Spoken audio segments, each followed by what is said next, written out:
ಮಹಾಗಣಪತಿಯ ಸನ್ನಿಧಾನದ ಎಡಭಾಗದಲ್ಲಿ ಮಾವಭಾಗದಲ್ಲಿ ಬರತಕ್ಕಂಥದ್ದೇ ತಾಯಿ ದುರ್ಗಾ ಪರಮೇಶ್ವರಿ. ಇಲ್ಲಿ ದುರ್ಗಾ ಪರಮೇಶ್ವರಿಯು ಸ್ವತಃ ಸಂಚಾರದಲ್ಲಿದ್ದಾಳೆ ಅಂತಕ್ಕಂಥದ್ದು ಬಹಳ ಸಲ ನಮಗೆ ಗಮನಕ್ಕೆ ಬಂದಿದೆ, ಗೋಚರವಾಗಿದೆ. ಯಾಕಂತ ಹೇಳಿದ್ರೆ ನವರಾತ್ರಿ ವಿಜಯದಶಮಿಯಲ್ಲಿ ತಾಯಿಗೆ 9 ದಿವಸಗಳ ಕಾಲವೂ ಕೂಡ ವಿಶೇಷವಾದಂತಹ ಪೂಜಾನುಷ್ಠಾನಗಳು ಇಲ್ಲಿ ನಡೀತದೆ. 9 ದಿವಸಗಳ ಕಾಲವೂ ಕೂಡ ನವರಾತ್ರಿಯ ಪೂಜಾ ವಿಶೇಷತೆ, ಮತ್ತೆ ತಾಯಿಯವರಿಗೆ ಸಂಜೆ ಸಾಮೂಹಿಕ ದುರ್ಗಾ ಸಪ್ತಶತಿ ಪಾರಾಯಣ ಮತ್ತೆ ಕುಂಕುಮಾರ್ಚನೆ ಕೂಡ ನಡೀತದೆ. ಶುಕ್ರವಾರ, ಹುಣ್ಣಿಮೆ, ಅಮಾವಾಸ್ಯೆಗಳಲ್ಲಿ ತಾಯಿಗೆ ವಿಶೇಷವಾದಂತಹ ಪೂಜಾನುಷ್ಠಾನ ನಡೀತದೆ.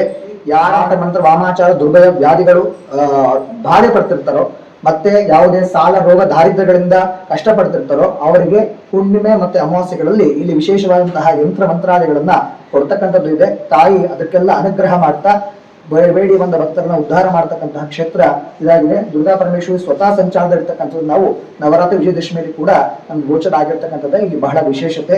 ಇಲ್ಲಿ ಸಾಮಾನ್ಯ ಶಂಖಚಕ್ರ ಗದಾರೂಢರಾಗಿ ತಾಯಿ ಇಲ್ಲಿ ನೆಲೆಸಿರ್ತಕ್ಕಂಥದ್ದು. ಸೊ ಹಂಗಾಗಿ ಈ ಪ್ರತಿ ಹುಣ್ಣಿಮೆ ಶುಕ್ರವಾರಗಳಲ್ಲಿ ವಿಶೇಷ ಪೂಜಾದಿಗಳು ಇಲ್ಲಿ ನಡೀತಾ ಬರ್ತಾ ಇದೆ.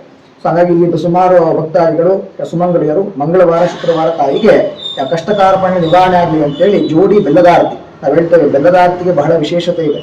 ಹಾಗಾಗಿ ಇಲ್ಲೂ ಕೂಡ ತಾಯಿಗೆ ಬೆಲ್ಲದ ಆರತಿಯನ್ನ ಮಾಡತಕ್ಕಂತಹ ಸುಮಂಗಳೆಯರು ಮಂಗಳವಾರ ಶುಕ್ರವಾರ ಬಂದು ಇಲ್ಲಿ ನೆರವೇರಿಸಿ ತಮ್ಮ ಇಷ್ಟಾರ್ಥಗಳನ್ನ ಪಡ್ಕೊಳ್ತಾ ಇದ್ದಾರೆ. ಮತ್ತೆ ಏನಂತ ಹೇಳಿದ್ರೆ ಮಂಗಳವಾರ ಶುಕ್ರವಾರ ಬೆಲ್ಲದ ಆರತಿಯನ್ನ ಮಾಡ್ತಕ್ಕಂಥದ್ರಿಂದ ಸಂಸಾರ ತಾಪತ್ರಗಳು ನಿವಾರಣೆ ಆಗ್ತಕ್ಕಂಥದ್ದು ಬಹಳ ವಿಶೇಷತೆ. ಸೊ ಹಾಗಾಗಿ ಬಹಳ ಶಾಂತಮೂರ್ತಿ. ಹಾಗಾಗಿ